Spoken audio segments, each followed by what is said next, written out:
Okay, we are recording. Now we are in section 12.8. Section 12.7, we learned about triple integrals and their applications. And they mention here in section 12.8, where we're going to learn about triple integrals in cylindrical and spherical coordinates, they say that we saw in section 12.4 that some double integrals are easier to evaluate using polar coordinates, and that's absolutely true.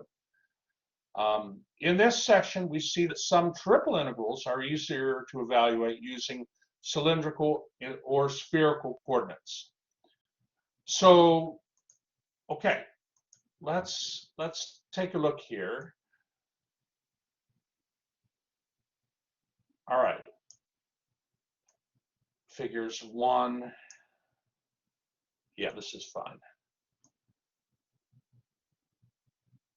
Okay, so cylindrical coordinates you learned back in section 9.7. You know what they are. A point in three-dimensional space can be represented, instead of rectangular coordinates x, y, and z, you can identify a point in three-dimensional space with a theta, with a radius, and an angle theta, and a z value. So you can see there in figure 1 how, there's angle theta measured from the positive x-axis.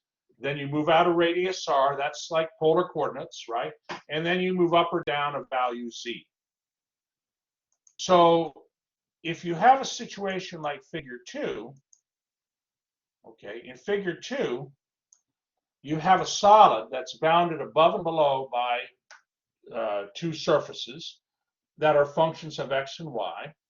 And when you project that blue solid down into the xy plane, you get a region D that seems to be better described using polar coordinates.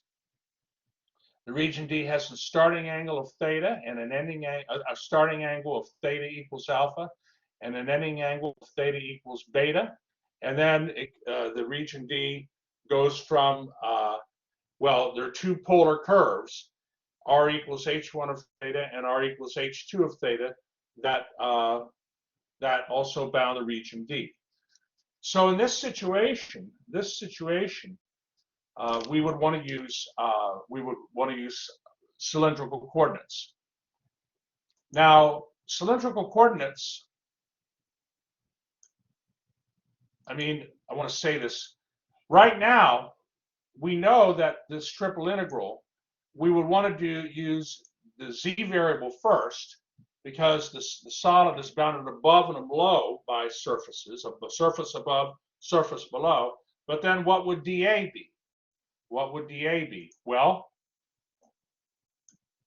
this is what you would have.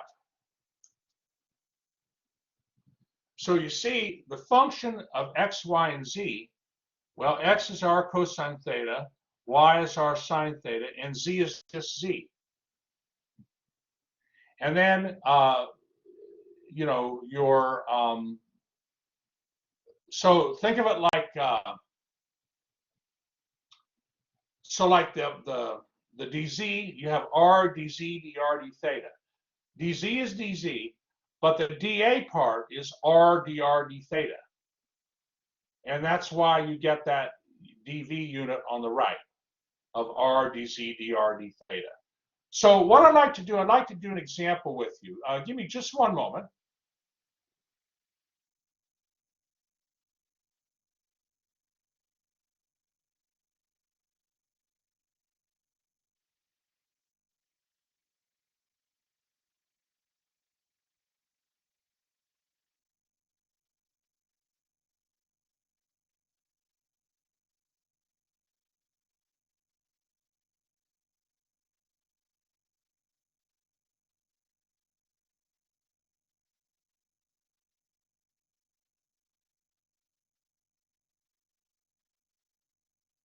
What I have to do, class, is I have to bring up the example that I want to do. I'm trying to find it here. One moment, please.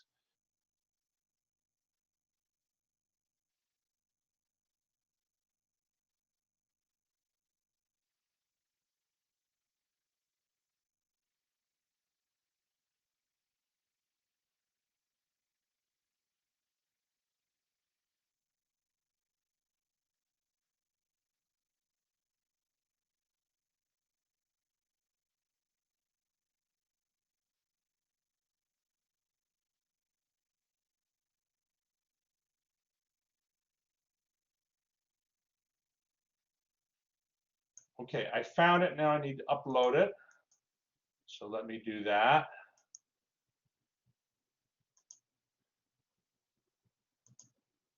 Just forgot to do it at the beginning of the class, that's all.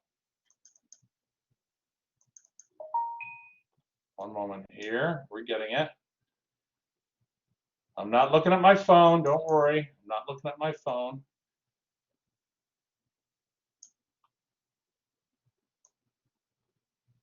Here it is, that's it.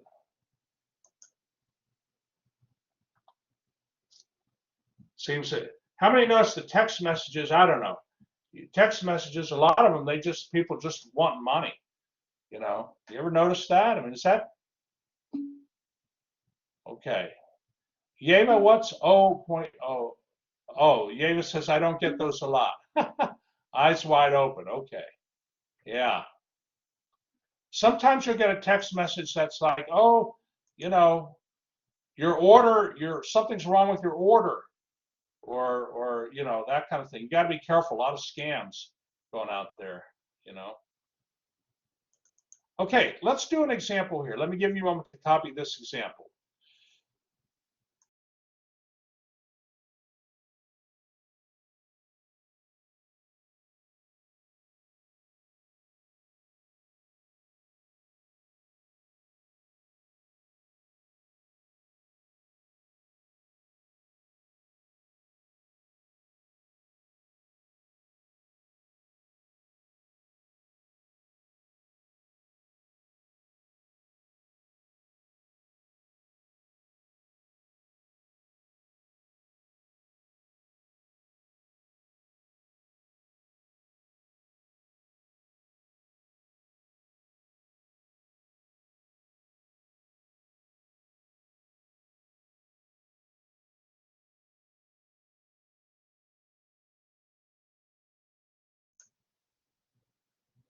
I will, thank you, Norina. I'm going to snap a photo of that, what you're telling me here. Thank you. All right, so what do you think about this triple integral? dz, dy, dx. What might make this triple integral could make it a little messy?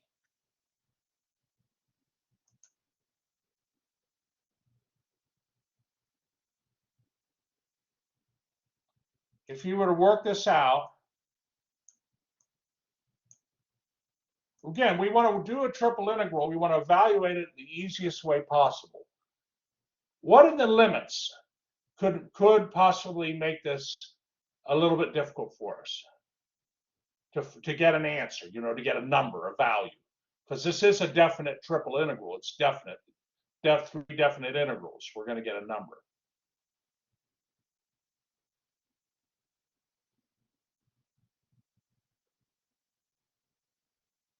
What do you think?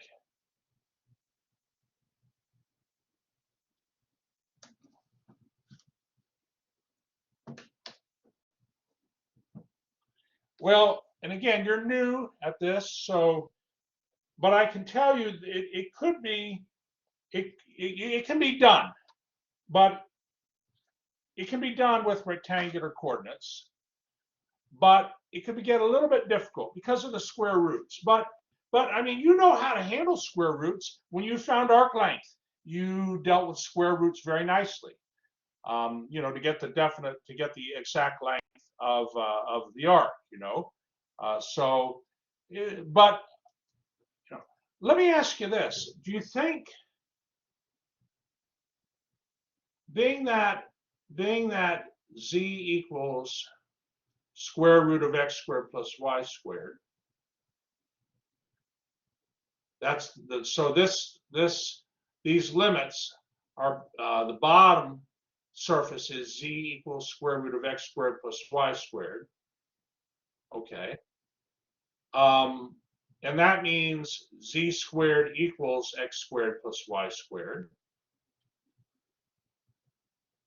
And then z equals 2 is the top limit, so that's a plane. But on the bottom, z squared equals x squared plus y squared. What's that? So this solid E is described by a bottom surface and a top surface, and then you have your region D. Region D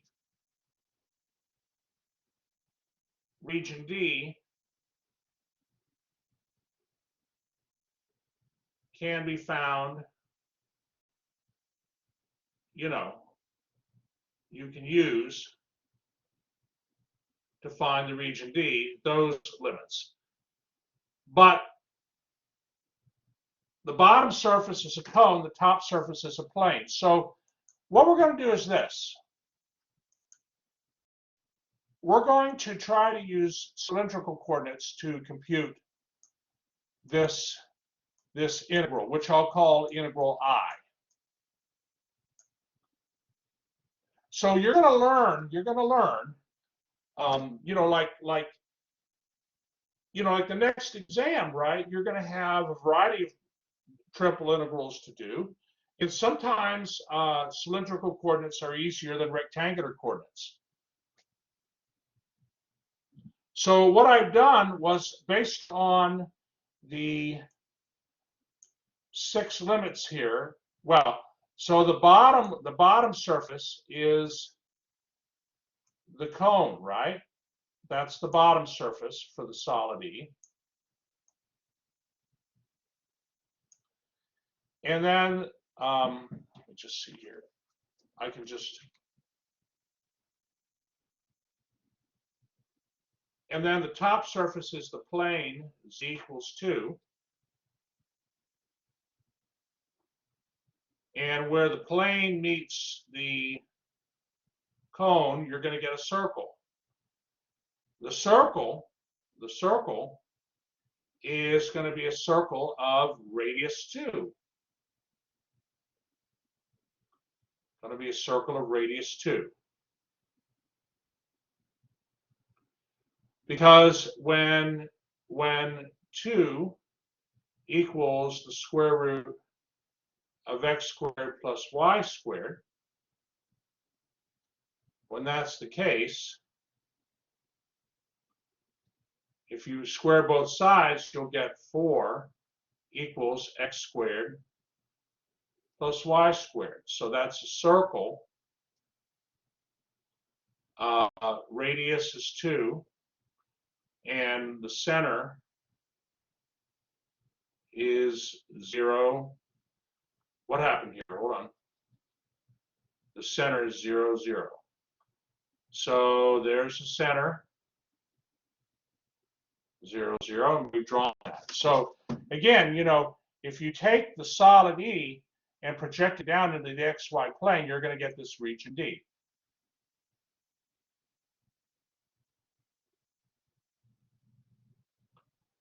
And you can see that the limits here, the negative square root of 4 minus x squared and the positive square root of 4 minus x squared, well, those just describe the bottom half of a circle of radius 2 and the top half of a circle of radius 2. Describes it in rectangular coordinates.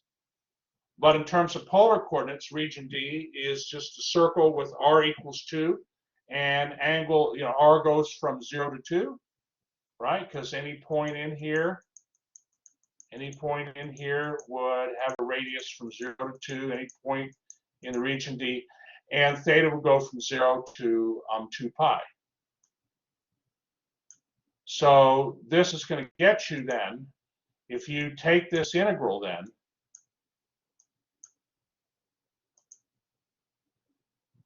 take this integral up here and use cylindrical coordinates, that integral will convert into this integral.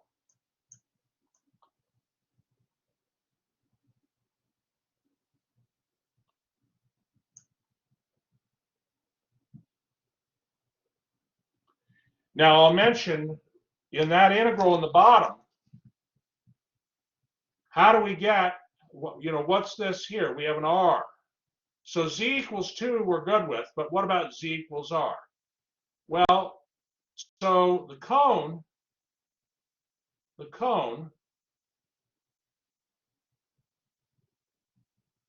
right, is z equals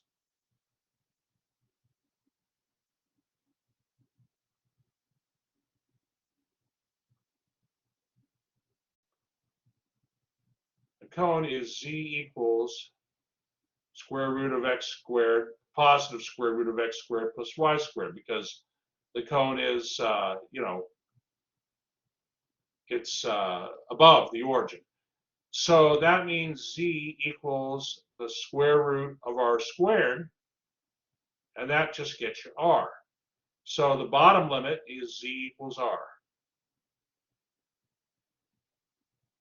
The top limit is z equals 2. And then, of course, the other limits are just nice. So what do you think? Which integral would you like to do? Would you like to integrate with rectangular coordinates or cylindrical coordinates? What's your preference?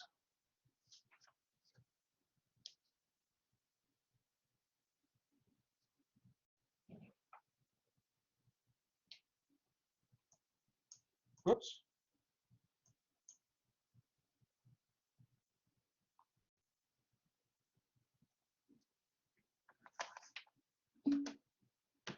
Okay, Narina thinks the last one, it looks easier. To be sure it does. To be sure it does.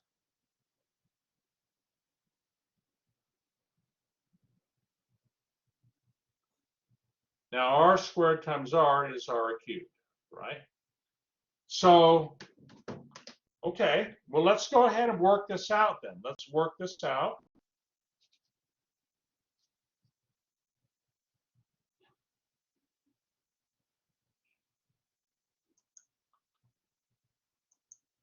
Okay, so we work a triple integral out.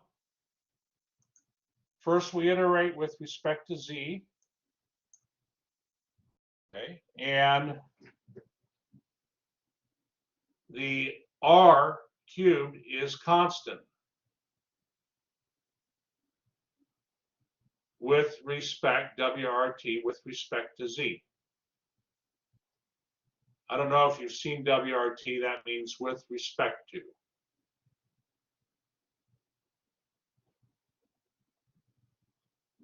So you get down to here,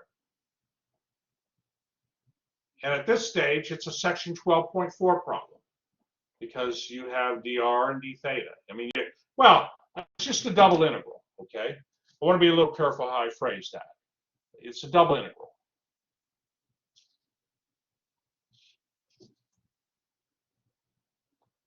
Okay, so take a moment to copy everything down and let me know if you have any questions.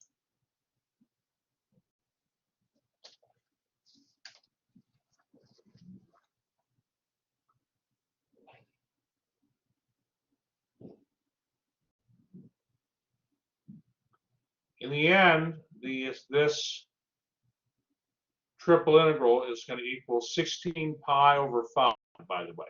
And that's what WebAssign wants. It does not want a decimal. And I don't want a decimal either. I want simplified radical form. How many have noticed that WebAssign usually have to give it that?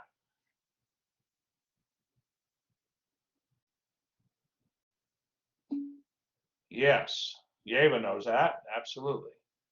Because that's the best answer. There's no better answer than that, right? All right, let me let you copy that.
Please let me know if you have any questions.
Okay. So we've seen now cylindrical coordinates in triple integrals. Now let's look at spherical coordinates in triple integrals. The book has a nice example, example 3. And let me go to the ebook. I assume everybody's good.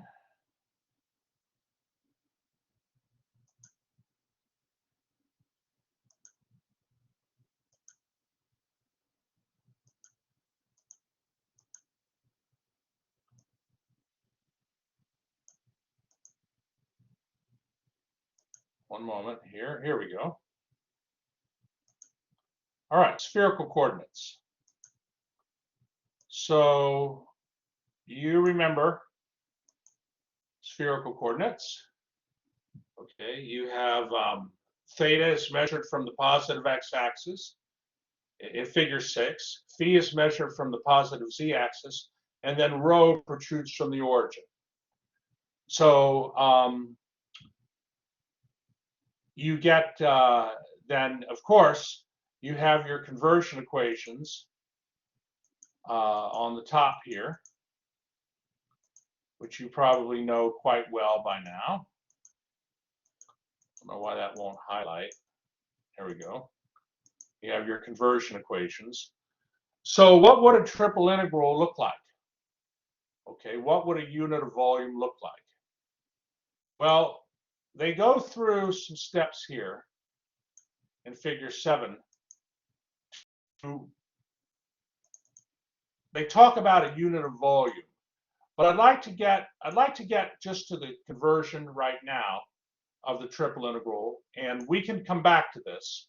But right now, this is what I want you to focus on. So a triple integral over some solid E. Okay, the dV is given by rho squared sine phi d rho d theta d phi. Okay, that's your dV on the right. And then in the function for x, y, and z, you just replace the definitions of x, y, and z. So you can imagine that that spherical coordinates could come in very handy, particularly when you're dealing with spheres. Okay, when you're dealing with spheres. So let's look at example 3 here, because I want to try to give you a little time to work on 12.8, that assignment. So in this problem, they say, okay, evaluate this triple integral. Notice the integrand is e to the power x squared plus y squared plus z squared to the 3/2 power. That integrand, very doubtful you could integrate that using rectangular coordinates. Okay, so we want to integrate that where the solid B is the unit ball. So it's a sphere of radius 1. sphere, radius 1. So, okay.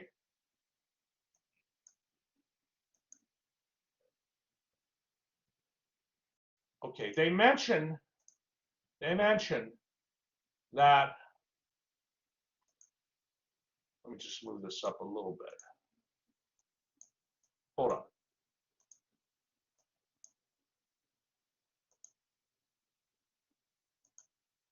Take that off. Okay, so the ball, the unit ball, which is a ball of radius 1, a sphere of radius 1, you can describe that ball. So if you want to use rectangular coordinates x, y, z, you would describe the ball. I should be careful. The outer part, the shell of the solid is a ball, is a sphere. But you see there it says x squared plus y squared plus z squared is less than or equal to 1. So it's the sphere with radius 1 and everything inside. Okay, everything inside. Okay, so think of a lollipop with the filling inside. Okay. Well, if we were to use a sphere, if we would describe the ball with a sphere, it would consist of spherical coordinates, rho, theta, and phi, where rho is between 0 and 1, theta is between 0 and 2 pi, and phi is between 0 and pi. Okay, so what we can do, and they make another comment too. The integrand has an x squared plus y squared plus z squared in it, okay, in the integrand for this problem. So x squared plus y squared plus z squared equals rho squared. That's a nice, easy conversion. So this problem is made to order for spherical coordinates. And so, the limits are there. They replace the x squared plus y squared plus z squared with rho squared. And you end up getting a triple integral that you can write as the product of 3 integrals. You can write that as the product of 3 integrals. And each which has an easy antiderivative. Now the last one, they're doing a substitution on. Well, no, they just say the antiderivative of rho squared e to the rho cubed is 1/3 e to the rho cubed. I would probably do a substitution and let u equal, for that third integral, I would let u equal rho cubed, and get a new integral with respect to u limits. But they're just trying to save a little space here. Anyway, by converting to spherical coordinates, we are able to evaluate this triple integral. And that's a wonderful thing. And you get a very beautiful answer, 4/3 times pi times the quantity e minus 1. How many think that's pretty cool? I mean, how many think this is really pretty cool? Doing integration with these cylindrical and spherical coordinates.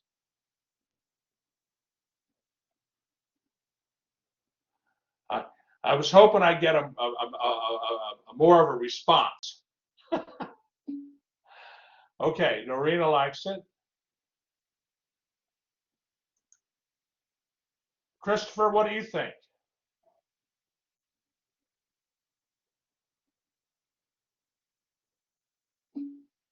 It's interesting. Okay, I'll take that. All right, Abby, how about you?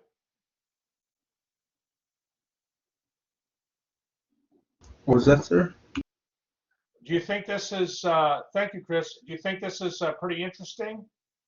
Section 12.8? I guess I still have to revise it. Oh, sure. Well, okay. Ashish, what about you?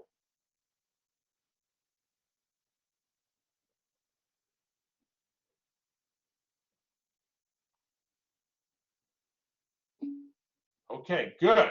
All right. So, all right. Well, look, so this is, we will do another example from section 12.8. But what we've covered tonight is enough to help you do the homework assignment, that the one You have 2 homework assignments on 12.8. One of them is due Tuesday. So what we've covered tonight will be helpful for that. So I'm going to stop the recording, and I'm going to give you some time to work on that 12.8 assignment. Okay, one moment. Excellent.